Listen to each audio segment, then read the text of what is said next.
ಎಲ್ಲರಿಗೂ ನಮಸ್ಕಾರ. ಮಲಗಿದಾಗ ಕನಸುಗಳು ಬೀಳೋದು ಸಹಜ. ಆದರೆ ಕನಸುಗಳಿಗೆ ಕೆಲವೊಂದು ಅರ್ಥಗಳಿರುತ್ತವೆ. ಈ ಒಂದು ವಿಡಿಯೋದಲ್ಲಿ ಕೆಲವೊಂದು ವಸ್ತುಗಳು ಕಂಡರೆ ಏನೆಲ್ಲ ಅರ್ಥವಿರುತ್ತದೆ ಎಂಬುದನ್ನು ತಿಳಿದುಕೊಳ್ಳೋಣ. ಅದಕ್ಕಿಂತ ಮುಂಚೆ ಇನ್ನು ಯಾರು ನಮ್ಮ ಚಾನಲನ್ನು ಸಬ್ಸ್ಕ್ರೈಬ್ ಮಾಡಿಲ್ಲ, ಪ್ಲೀಸ್ ಸಬ್ಸ್ಕ್ರೈಬ್ ಮಾಡಿ.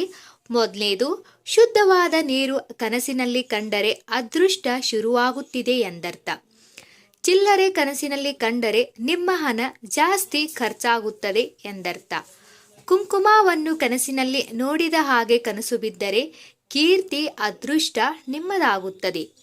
ಶುದ್ಧವಾದ ನೀರನ್ನು ಕನಸಿನಲ್ಲಿ ಕಂಡರೆ ಕೆಟ್ಟ ಸುದ್ದಿ, ನಷ್ಟ, ದುಃಖ ಬರುವ ಸಂಭವವಿರುತ್ತದೆ.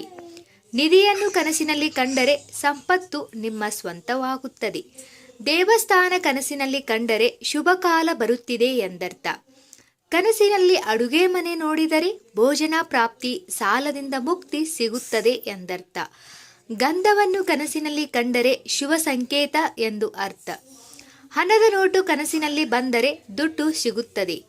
ತಳಪಾಯ ಕನಸಿನಲ್ಲಿ ಕಂಡರೆ ಗೌರವ ಹೆಚ್ಚಾಗುತ್ತದೆ. ದೀಪವನ್ನು ಕನಸಿನಲ್ಲಿ ನೋಡಿದರೆ ಸಮೃದ್ಧಿ ಹೆಚ್ಚಾಗುತ್ತದೆ. ಕನಸಿನಲ್ಲಿ ಹೂಗಳನ್ನು ನೋಡಿದರೆ ಒಳ್ಳೆಯ ಆರೋಗ್ಯ ನಿಮ್ಮದಾಗುತ್ತದೆ. ಪುಸ್ತಕಗಳು ಕನಸಿನಲ್ಲಿ ಕಂಡರೆ ಮಾನಸಿಕ ಅರಿವು ಆಗುತ್ತದೆ. ಕನಸಿನಲ್ಲಿ ಕನ್ನಡಿಯನ್ನು ನೋಡಿದರೆ ನಿಮ್ಮ ಆಸೆಗಳು ಈಡೇರುತ್ತವೆ. ಆಯುಧಗಳು ಕನಸಿನಲ್ಲಿ ಕಂಡರೆ ನಿಂತು ಹೋದ ಕೆಲಸಗಳು ಪೂರ್ತಿ ಆಗುತ್ತವೆ ಎಂದರ್ಥ. ಕುದುರೆ ಮೇಲೆ ಸವಾರಿ ಮಾಡಿದ ಹಾಗೆ ಕಂಡರೆ ಕೆಲಸದಲ್ಲಿ ವಿಜಯವಾಗುತ್ತದೆ ಎಂದರ್ಥ. ಕನಸಿನಲ್ಲಿ ಕಾಗೆ ಕಂಡರೆ ಎಚ್ಚರಿಕೆಯ ಸೂಚನೆಯಾಗಿರುತ್ತದೆ.